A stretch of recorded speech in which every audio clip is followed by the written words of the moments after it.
Good morning, everybody on YouTube. This is Rick Thomas from Obsolete Video Services. Hey guys, just wanted to give you a little update. We are working on the VR 4900C color Ampex machine. As I spoke on my previous video, we're going to be getting some capacitors on order, which we did, and it looks like these units have a serious capacitor problem. The age of these are really starting to show, so we're going to be swapping out a lot of these caps, and may have a problem with one of these transistors or two that need to be changed out. So I'm going to rebuild this power distribution amp as well as the power input motor section here that runs this motor and these motors actually. So we're going to put in new caps. I'm going to be going through these transistors here, which are a big issue, and try to bring up the voltages where it belongs on all 3 or 4 of these boards. It is having a voltage problem, I believe. I got a funny feeling these capacitors are bad, which shorted out a transistor most likely. I had a gentleman post about when I use an ESR meter to check those. Actually, I don't have one available right now, but you're probably right. The caps are probably bad or dried out, so we are going to change these out. We do have them all in order. When in doubt, swap them out. I don't even want to deal with it. I'm going to get all new caps, and I ordered all 3 of these transistors as well. And but it's all showing funky readings on the transistors as well as the capacitors. Something is just not right. So we're going to rebuild the power distribution app here, which is not going to be that big of a deal. It's pretty much in the open anyways. And we're going to swap out this capacitor here, which runs the pancake motor and I believe the capstan motor. So we're going to be getting these capacitors changed out. I did get them on order. So that's the good news, and we'll be able to get this thing back up to par. But I think it'll all power up. Once we get all the main caps changed out and most likely a transistor replaced, we'll be able to get the voltages back to the boards and bring the video back up on this unit. It's definitely got a video distribution, voltage distribution problem. So we're going to fix that on this particular board. The good news is we did get some of the caps on the VR 7000, which is the other Ampex 1-inch machine, which I got sitting on my board, or at my table, and we're going to be replacing the boards like I spoke in the previous video. This also takes only 3 or 4 boards. You know, that's the video playback amp board, which you don't really need to do anything to, but these 3 boards definitely need new capacitors. So I did get a majority of the capacitors in yesterday. Like I said, guys, I always buy in bulk when I need multiple values, and this one here has a lot of the same multiple value. So I got these capacitors for a steal, and you know, also pigtail capacitors that are needed for this type of thing. All right, as you can see, we changed out the big can capacitors on these 2 boards. These 2 boards, both boards have 6 capacitors. These I changed out. These I changed out. These were all dried out.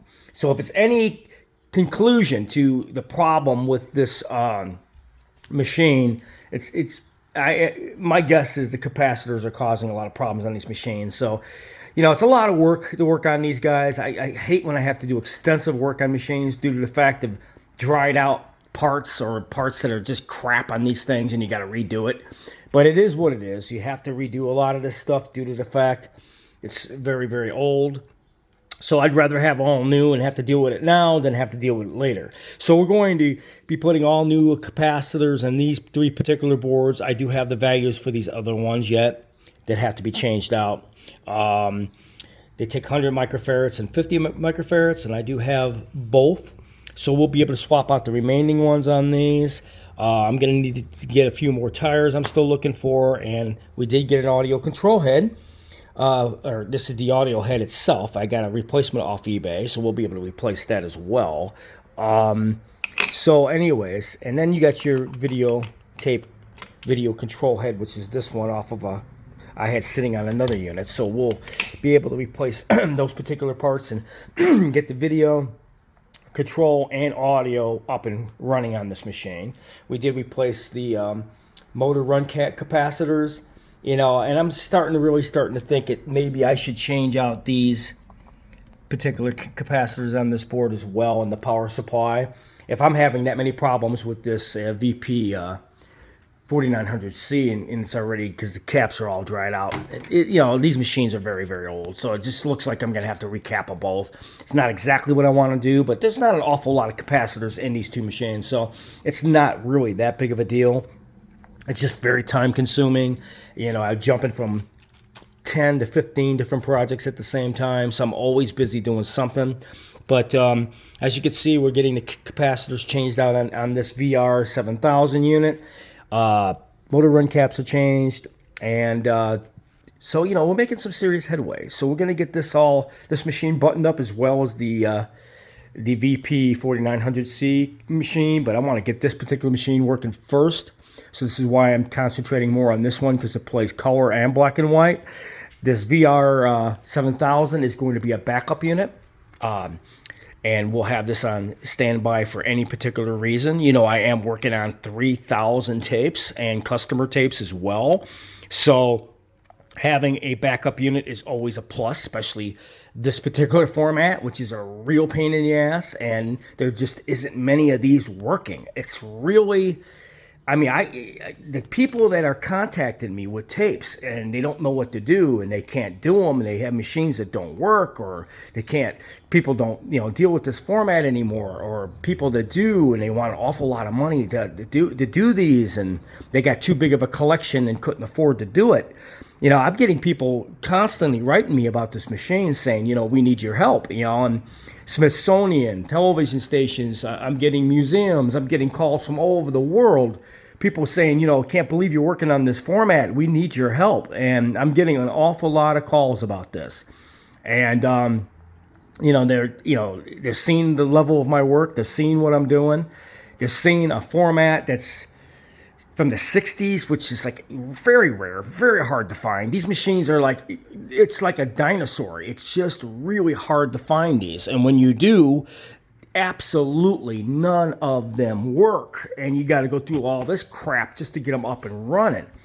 And of course, we've got video heads coming for these machines. I got a conversion mount that's going to work on these machines, which is the same video head, and got a bunch of new video heads that's going to be supplied for both these units. We're going to be one of the most leading edge Type A videotape transfer house in the entire country, because I'm going to have access to everything: color, black and white, video heads, parts. You know, there's nothing going to be in the way of doing these type of tapes, because I'll have access to everything that I need.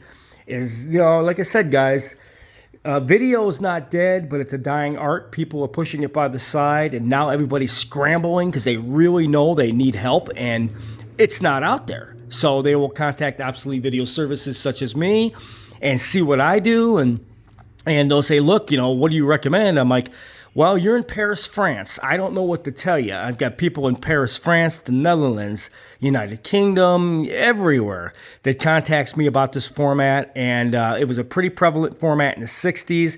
Now everybody's pretty much screwed, because this format went to the wayside, and there's just no parts. There's no availability of machines. You know, they're very, very hard to find. These things were scrapped many years ago. There's not many of them around, and they don't know what to do. So that's why Obsolete Video Services is in existence, to make the impossible possible. So people have somewhere to go, and I can help you with your collections or museums and whatever. But anyways, we're just doing what I didn't want to have to do, but we're going in and recapping the machines completely. We don't have a whole hell of a lot of choice on these two. And but we're going to be in good shape. But this VP 4900C machine will probably be the first machine that will be up and running at full capacity in color and black and white. So I hope you enjoyed this video.